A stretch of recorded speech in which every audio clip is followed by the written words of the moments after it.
Hi everyone, welcome to A Cup of Wisdom. I'm overall very excited today because we are going live. Obviously, I need to introduce myself. So, my name is Ime Kristiani and I am going to be your moderator today. Sebelum kita mulai, I would like to say thank you for signing up and thank you for being here. For those of you who don't know yet, A Cup of Wisdom merupakan seri video pengajaran dari JPCC Marketplace Ministry yang dihadirkan untuk memperlengkapi kita sesuai dengan nilai-nilai kebenaran dalam menjalankan bisnis sehari-hari. Sehingga apa yang kita kerjakan dapat berkenan di hadapan Tuhan dan dihormati manusia.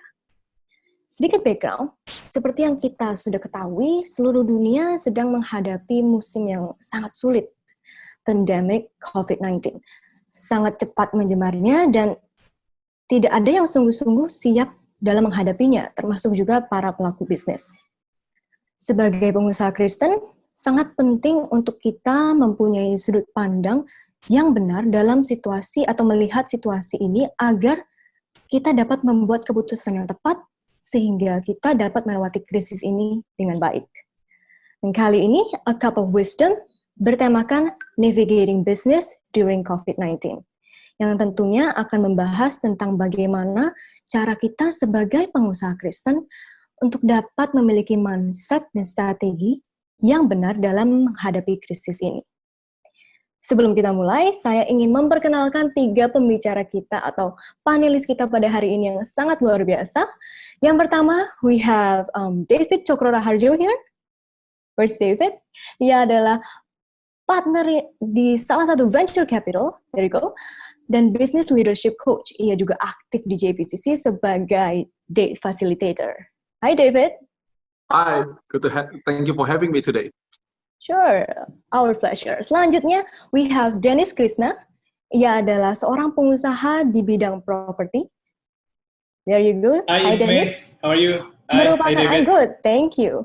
Dennis merupakan team leader dari series video A Cup of Wisdom, yaitu yang seperti saya sudah bilang, dibuat untuk menginspirasi para marketplace leaders di JPCC. Last but not least, we also have Ivan Setiawan. Ia adalah pengusaha di bidang F&B di bawah Group S2 yang memiliki beberapa jaringan restoran. There you go. Hi Ivan. Hai, yang akan membagikan kiat dan pengalamannya juga dalam menghadapi masa seperti ini. Good to have you all here. Thank you. Thank you. Dan dari data yang sudah terkumpul, saya dapat simpulkan guys bahwa kondisi dari COVID-19 ini sangat memberikan dampak yang kurang mengenakan gitu ya kepada ekonomi dan bisnis di Indonesia. Terlepas whether or not it's a big company or UMKM gitu. So, untuk memulai, boleh nggak diceritakan sedikit mungkin dimulai dari David terlebih dahulu mengenai background Anda, industrinya apa, dan bagaimana kondisi dari COVID-19 ini dapat mempengaruhi bisnis Anda? In what way? There you go. Well, once again, thank you for having me, Ime, Dennis, Ivan, dan teman-teman semuanya yang bergabung di dalam webinar ini. Salam kenal, nama saya David Cokroraharjo, dan selama 10 tahun belakangan ini bisnis saya ada di 2 bidang. Yang pertama adalah saya adalah seorang investor di dunia venture capital, and so we invest in a lot of exponential growth companies di Indonesia dan juga di luar Indonesia. Dan kedua, selama 3 tahun, 4 tahun belakangan ini saya juga banyak terlibat untuk menjadi seorang business leadership coach untuk perusahaan-perusahaan kecil dan menengah di tanah air kita di Indonesia. So that's basically what I do currently. I see. Thank you for the answer. Berdasarkan jawaban David juga, ternyata dampaknya juga lumayan signifikan juga ya ke investor gara-gara COVID-19 ini, ya kan? But mungkin agak berbeda kalau dari kacamata seorang pengusaha F&B nih, gimana tuh coba? Ivan, boleh nggak disampaikan pandangannya berkenaan dengan kondisi COVID-19 ini, dari background-nya Ivan sendiri mungkin, kemudian tanggapannya tentang bagaimana kondisi COVID-19 ini mempengaruhi bisnis Anda. Hai semua, salam kenal. Hello. Saya Ivan Setiawan. Thank you for having me here. Thank you, Ime. Thank you. And hi Dennis, hi David. Senang hari ini saya bisa ikut berbagi, sharing dengan kalian semua. Sedikit background, saya dari grup F&B, beroperasi di Jakarta dan Semarang. kami memiliki beberapa brand restoran, salah satu namanya Seruni. Kami juga memiliki event catering company namanya Stu Banquet, and we also own and manage several function halls. Dan selama lebih dari 13 tahun kami di industri ini, pandemik COVID-19 ini benar-benar berdampak sangat berat ya buat kami semua. Kami harus menutup semua outlet restoran kami harus menutup semua function hall kami, dan semua event catering, mau corporate, mau birthday events, wedding events, semuanya kalau either postpone or cancel. Jadi is really challenging in tough times for us, dan mungkin juga sama dengan teman-teman F&B semua ya. But until today, we still try to survive. And I believe that by God's grace, all of us can get through this. I see, amen. Berarti memang very challenging juga ya di industri F&B.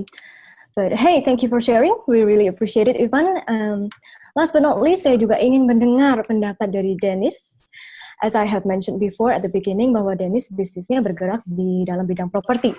Nah, yes. Boleh nggak Dennis share sedikit? Sure, Ime. Okay, so first of all, welcome buat teman-teman yang sudah online di live webinar A Cup of Wisdom. Thank you for being here online. Saya Dennis Krishna, saya bergerak di bidang real estate development. Saat ini saya sedang mengembangkan sebuah kawasan perumahan bersubsidi atau perumahan murah yang ditujukan untuk masyarakat berpenghasilan rendah. Nah, ini adalah proyek yang saya mulai kurang lebih 2 tahun lalu. Sebelumnya saya sempat mengembangkan beberapa kawasan perumahan kelas menengah dan menengah ke atas. Nah, of course, pandemi COVID-19 ini obviously berdampak terhadap bisnis manapun ya, terutama dalam bisnis saya, karena target market yang saya sedang ingin capai itu adalah masyarakat dengan penghasilan di bawah 4 juta rupiah. Jadi of course pada kondisi ini membeli rumah bukan jadi satu prioritas buat mereka karena masih banyak kebutuhan yang mereka harus penuhi, dan secara operasional pun selama 2 minggu terakhir kita sudah mulai hibernating atau kita sudah mulai shutting down karena penjualan dan pembangunan proyek pun sudah mulai di stop oleh pemerintah setempat, dan material supplier sama pabrik juga sudah mulai tutup. So dalam waktu yang cukup mendadak, 2 minggu ini saya sudah mulai harus switch dan masuk ke dalam survival mode, karena secara operasional sekarang ini kita hanya berjalan kira-kira 20-25%, dan tentu saja kita sudah mulai harus membuat survival plan untuk bisa bertahan selama beberapa quarter ke depan. So that's my brief background and how COVID-19 has impacted my business. I see. Thank you, Dennis. Thank you for sharing. Okay, tapi mungkin sebelumnya Ivan dan David, as we know, Ime sebagai moderator kita hari ini, dia juga sebenarnya merupakan businesswoman, right? So, so Ime ini bergerak di bidang fashion kalau saya nggak salah. Yes, betul. Tapi Ime, why don't you tell everyone your background and bagaimana kondisi ini juga berpengaruh sama your business? Alright, that's true. Memang background saya sebenarnya benar dari industri fashion. I'm a fashion designer based in Jakarta, and I have a brand. It's called Ime. It's a local fashion brand. And just like everyone else sih, adanya COVID-19 ini juga memberikan dampak yang very unfortunate kepada industri saya tentunya.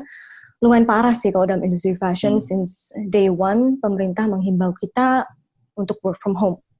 Nah, work from home-nya sendiri sih actually not quite a big deal for me and my company, karena memang beberapa dari kita sudah terbiasa dengan working remotely.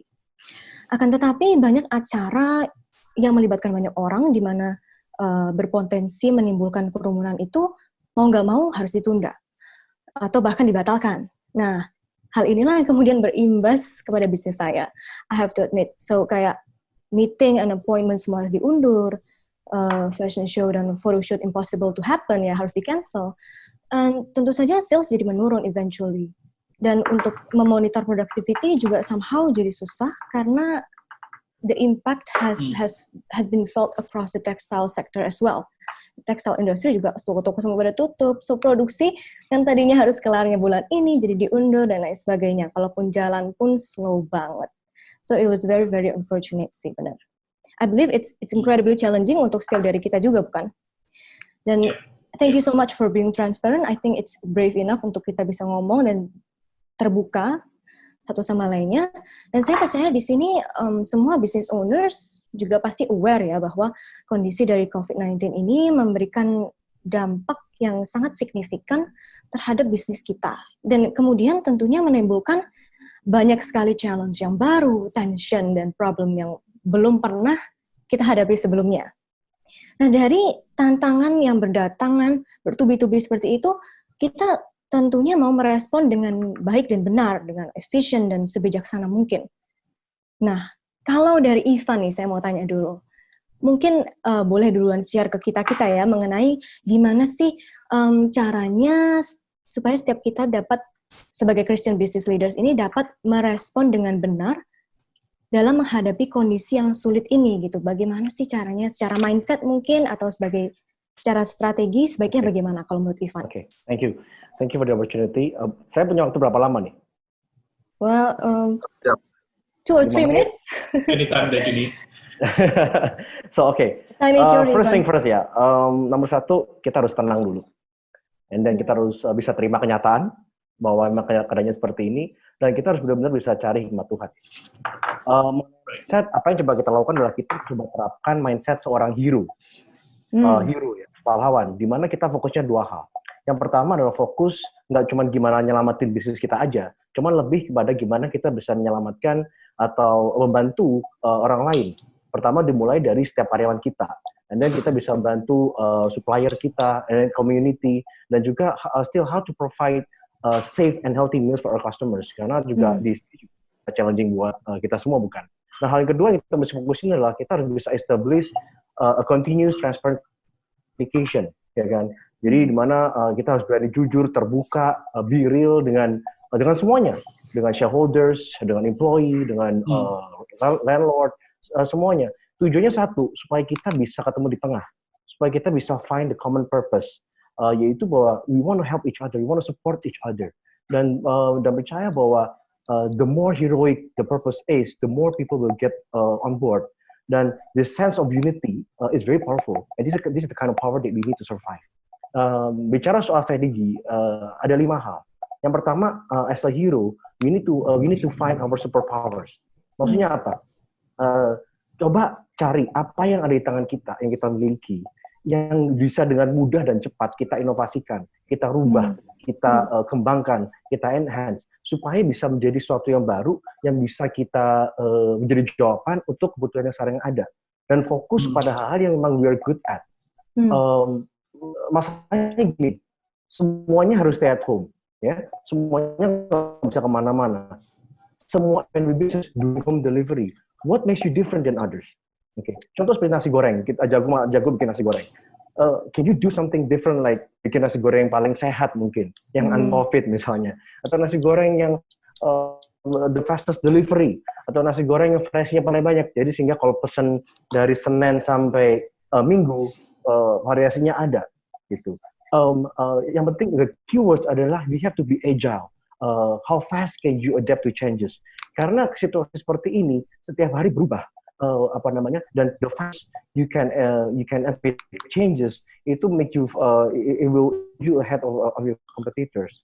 Itu yang pertama. Right. Dan yang kedua, we have after we find our superpowers, we need to train like a maniac. Maksudnya apa? Maksudnya bahwa get everything ready ASAP. Semua yang diperlukan, set up the new business process, new standard and protocols, semua sistem yang ada itu segera dibuat, make it clear and make it simple and make it easy to follow, ya kan? And then bring all your team up to speed, up to standard ASAP. Dan terutama di F&B sangat crucial untuk kita upgrade our hygiene and safety standards, ya kan? We have to protect our employees, we have to protect our customers. That's our top responsibility. That's true. That's a compromise, ya kan? And kenyataannya pelaksanaannya nggak sesimpel itu. We need to inspect, become the new habit, ya kan? Yang ketiga, as a hero, we need to save the day. Maksudnya, ya kan? In this sensitive time, you need to get their hearts first before you get their hands. Be safe and hygienic. Be fast to respond. Be affordable. Be flexible. Be accommodating. Just be helpful, ya kan? And dan gak cuma itu, punya superpower tok nggak cukup. You need to know how to communicate your superpower and how you can help people well. Make sure your communication design stands out.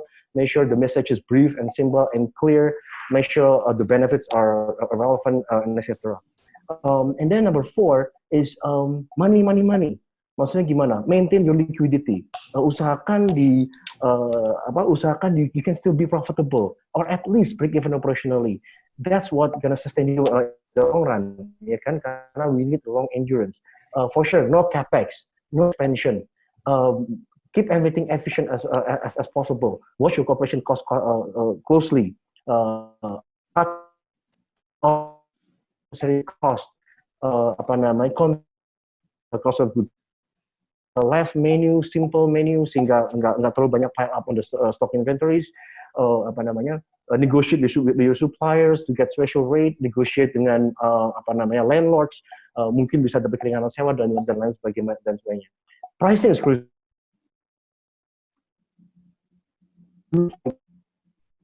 Gonna kill you, bakal berdarah-darah. Dan terakhir 5 adalah give back. It's the right thing to do. It's time for us to spread love to our community. But do it sincerely, not for marketing gimmick. Seperti di case company kami, untuk setiap abang ojol yang datang, kita berikan mereka makanan, free minuman, vitamin, disinfektan spray, segala macam. That's the simplest thing that we can do. Kita juga bekerjasama dengan JPCC Foundation peduli COVID untuk bisa membantu mereka juga. That's all from me. Wow, awesome. Thank you so much for the answer, Ivan. Saya setuju banget dengan pernyataan Ivan bahwa kita perlu menempatkan diri kita sebagai hero. Ya, perlu berpikir sebagai hero. And the purpose of a hero is to help and support each others. Very enlightening. Love it. Thank you so much. Next, dari Dennis mungkin. Bagaimana tuh, Dennis? Semestinya secara mindset dan strategi, ada pemikiran kah atau Dennis barangkali mau langsung kasih tips yang langsung bisa kita aplikasikan nih? Coba, Dennis. Oke, menurut saya yang saya bisa berikan mungkin lebih penting kepada mindset-nya. Dan saya mungkin hari ini saya share dari sudut pandang di mana saya punya bisnis itu yang menurut saya cukup konvensional. Dan memang secara flexibility juga nggak terlalu tinggi, sehingga nggak mudah di-tweak atau pivot secara instan seperti online business atau yang tadi Ivan lakukan luar biasa banget. I've heard the story, Ivan, good job. Jadi dampak yang terjadi terhadap bisnis yang saya sedang jalankan, of course, ini cukup signifikan gitu, karena krisis ini betul-betul hit me hard, to be honest. Dan saya juga yakin di sini ada teman-teman yang ngalamin hal yang sama, bahwa bisnisnya juga nggak mudah untuk bisa di-tweak secara cepat dan pivot secara agile gitu ya, secara dinamis. Dan sehingga mau nggak mau kita harus masuk ke dalam survival mode, posisi benar-benar hanya untuk bertahan hidup. Kalau pohon, ya pohonnya menggugurkan daun dan berharap musim dingin ini segera lewat gitu ya. Nah, tapi saya nggak tahu persis bagaimana kondisi teman-teman semua secara detail. But if you're in the position of, kalau teman-teman merasa bahwa bisnis teman-teman ini ada dalam kondisi yang sulit banget, nggak ada order, nggak ada pemasukan, bisnis almost nggak bergerak, and you guys are worried, teman-teman khawatir, teman-teman have worry and fear, I think dengan semua uncertainties yang ada di depan, I think mindset yang perlu kita pertama punya adalah don't be hard on yourself. Menurut saya, it is normal to have fear. It is normal untuk punya kekhawatiran dan ketakutan akan apa yang akan terjadi. Karena dalam kondisi anomali ini, nggak ada satu orang pun yang sudah bisa antisipasi bahwa ini akan terjadi. Nggak ada satu business leaders pun yang siap untuk menghadapi ini dan sudah mempersiapkan diri dari jauh-jauh hari. Seluruh dunia ini sekarang sedang out of their comfort zone. Jadi, it is okay to be worried, it is okay to have fear, but yang kita nggak mau adalah pada saat kita membuat keputusan based on fear. Yang kita nggak mau adalah pada saat ketakutan dan kekhawatiran ini menguasai kita and paralyze us as a leader. Itu yang menurut saya yang penting yang pertama, ya, untuk hal pertama. Nah, yang kedua, menurut saya hal yang paling penting adalah saya mau ajak teman-teman untuk melihat kondisi ini, melihat tantangan ini sebagai seorang leader dari kacamata seorang pemimpin, dan bukan melihat ini sebagai dari kacamata victim mentality. Karena ada beberapa teman saya yang mereka masuk dalam kondisi yang sulit, dan otomatis mereka langsung cenderung untuk menyalahkan keadaan. Mereka menyalahkan kondisi, mereka menyalahkan orang, mereka menyalahkan the government, gitu. Jadi saya mau ingatkan ke teman-teman dan kita semua bahwa we are all leaders, dan terutama pada saat-saat inilah justru company kita dan employee kita itu membutuhkan kita sebagai seorang leader, bukan sebagai seorang victim. Karena this is the moment where our company, our employee need us the most. They need our leadership. Jadi pada saat ini kita harus punya mental dan punya mindset sebagai seorang leader, karena as pimpinan perusahaan cuma kita doang nih harapannya satu-satunya yang bisa membawa the whole company untuk keluar dari kondisi ini, membawa orang-orang yang kita pimpin keluar dari tantangan ini. So I think that's number 2 yang saya pikir penting untuk kita bisa tanamkan dalam pikiran kita. Nah, yang ketiga, I think untuk kita bisa mengerti kondisi ini, kita harus tahu bahwa krisis ini seberapa besar dampaknya. Selama apapun ini akan berlangsung, we have to know and we have to understand bahwa all crisis, setiap krisis itu sifatnya sementara, sifatnya temporary. This crisis COVID-19, sedalam apapun, berdampak apapun dia terhadap global economy, terhadap Indonesian economy, dan secara spesifik terhadap bisnis kita, yang perlu kita ingat adalah dia ini sementara krisis ini. Oleh karena itu, sebagai seorang leader, I think yang perlu kita lakukan adalah berstrategi dan kita come up with crisis management plan untuk supaya kita bisa membuat dampak terhadap bisnis kita pun tidak permanen, temporary. Dan for that kita butuh wisdom, kita berdoa sama Tuhan untuk diberikan hikmat, dan also we have to ask for counsel dari orang-orang yang sudah lebih berpengalaman dan mereka bisa kasih masukan untuk kita bisa melewati krisis ini dengan baik. I think itu the basic mindset yang menurut saya kita harus punya supaya kita nggak down, supaya kita nggak hilang harapan dalam melalui krisis ini. Wow, Dennis, thank you. That is so awesome. Memang susah ya, we have to admit, but yes, menurut saya sih jawaban Dennis barusan actually brought a whole new insight for me personally. Melihat tantangan dari kacamata seorang leader. Wow. Thanks, Dennis. Really appreciate the answer. You're welcome. But kita masih punya satu narasumber lagi nih yang pasti bisa share mengenai perspektifnya dari mindset sampai strategi yang diperlukan itu seperti apa sih untuk menghadapi masa-masa ini. So, without further ado, let's hear what David has in mind about this topic. Yang paling susah itu adalah jadi panelis nomor 3 adalah sudah dijawab semua sama kita dengan luar biasa. And then saya nggak tahu jawabnya apa gitu, karena saya setuju banget. Ivan bilang bahwa kita mesti jadi heroes. Kalau seorang pemimpin, kita bisa ke gym setiap hari, tapi belum tentu kamu adalah seorang atlet. Kamu punya kebiasaan seorang atlet, tapi tidak menjadi atlet. Atlet hanya menjadi atlet kalau pada saat under pressure, dia take up the challenge dan dia bisa memenangkan sebuah pertandingan.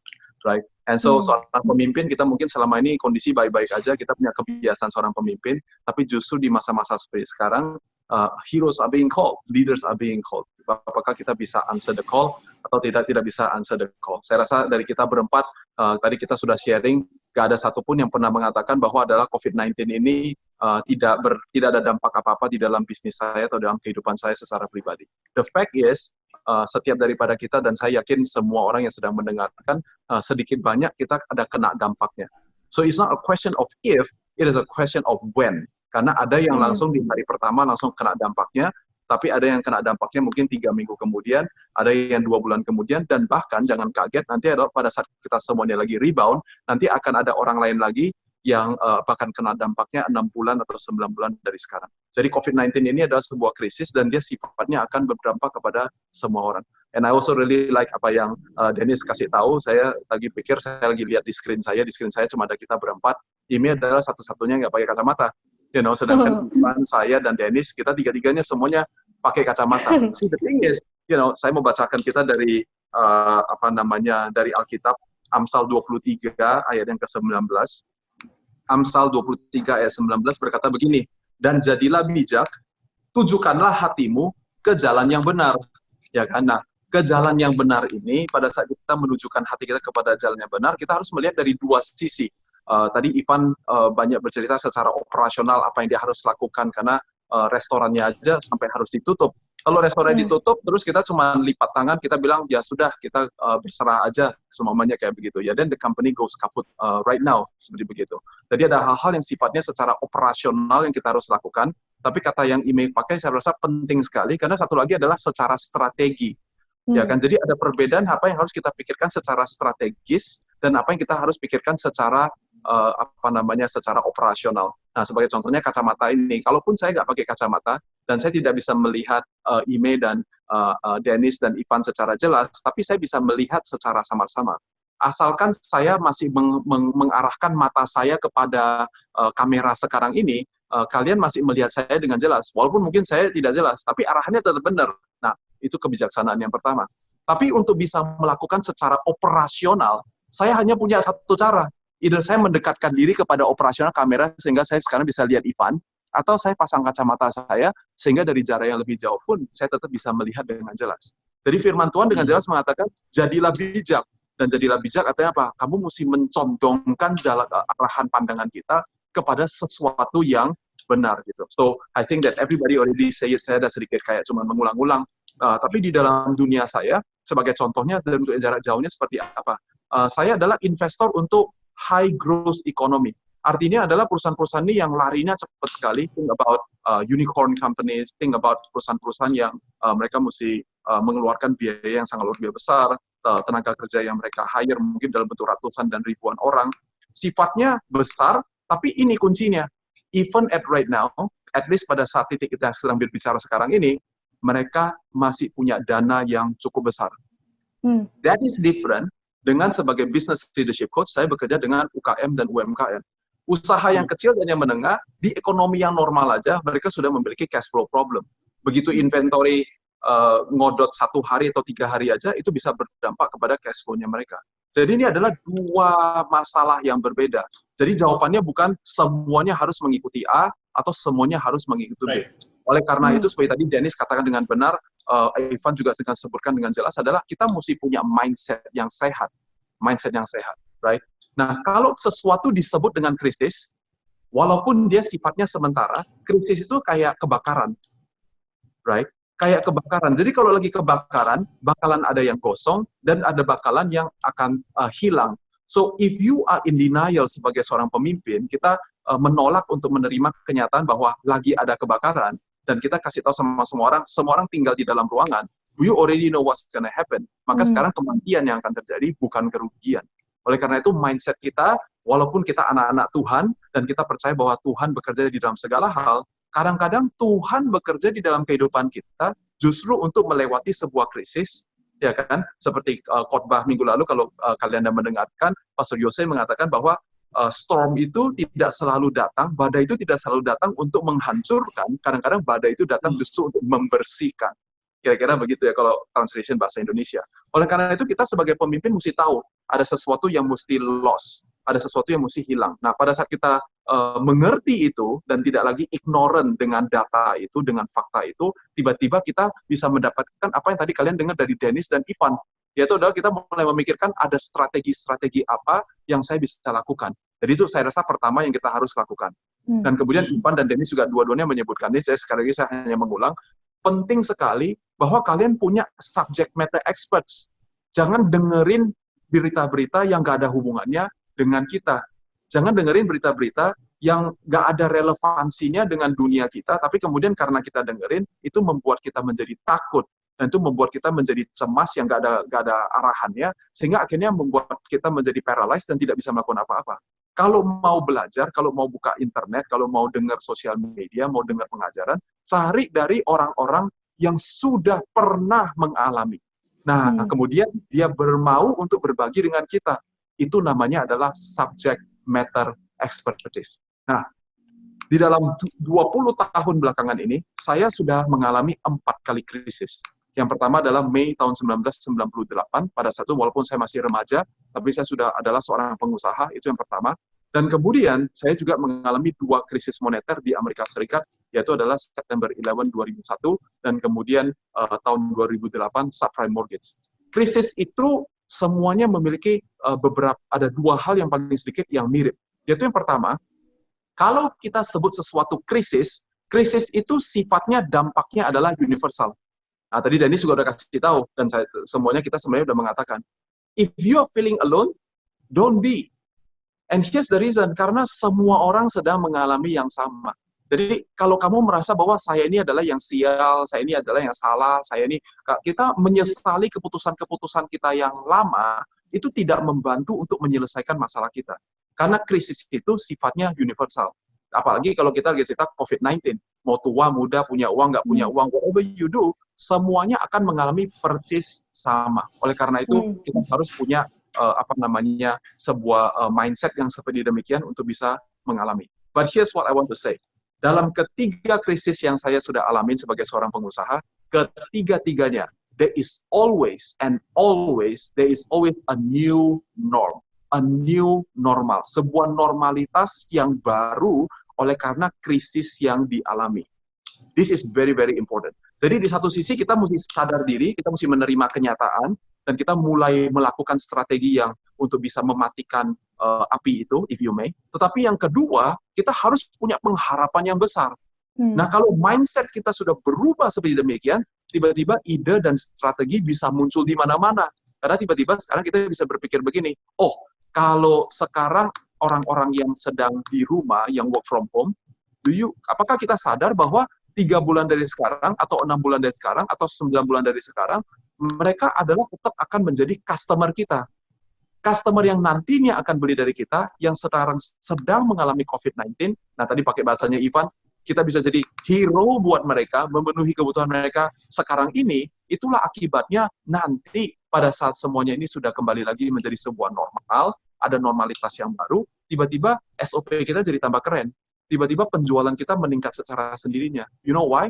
Because excellence itu seperti mutiara yang ditaruh di toko perhiasan, dia ada nilainya, tapi kalau dia jatuh di dalam lumpur, di tempat yang paling gelap sekalipun, dia tetap punya nilai yang tinggi. So keep on doing the right thing, right? Nah, dari sini, maka yang terakhir adalah you must watch your words. Right? Kita kalau anak-anak GPCC udah terbiasa dengar ini, but mudah-mudahan kita nggak bosan dan kita tidak menjadi familiar, but literally, your words create your world. Jadi mindset kita bukan cuma hanya mindsetnya harus baik, tapi mulai kita memperkatakan yang baik. Kalau zaman-zaman sekarang, khususnya work from home, words-nya kita bukan cuma apa yang mulut kita ngomong, tapi juga apa yang kita posting, apa yang kita taruh di WhatsApp group, apa yang kita taruh di sosial media kita. Itu akan meng-create world-nya kita. Right? Selama 2 minggu, 3 minggu, ini minggu ketiga saya melakukan work from home, dan ada begitu banyak orang yang WA saya secara pribadi, DM saya secara pribadi, tanya adalah, kayaknya perasaan saya, lu work from home tambah excited aja sih, David, kira-kira begitu. And you see, because you gotta create the world, right? So now you're talking to my CEOs, you're talking to my employees. Everybody is gung-ho, everybody is on high spirit. Why? Karena your words matter, and our words create the world. Kira-kira begitu, Ime, mudah-mudahan. I see. It's a very inspiring answer. Hats off. Thank you, David. I think perlu banget untuk kita ingat ya apa yang David sampaikan tadi is very, very crucial to remember. Dan saya suka sih yang Pastor Jose juga sampaikan, badai datang bukan selalu untuk menghancurkan, tapi juga untuk membersihkan. So once again, thank you for sharing your thoughts, David.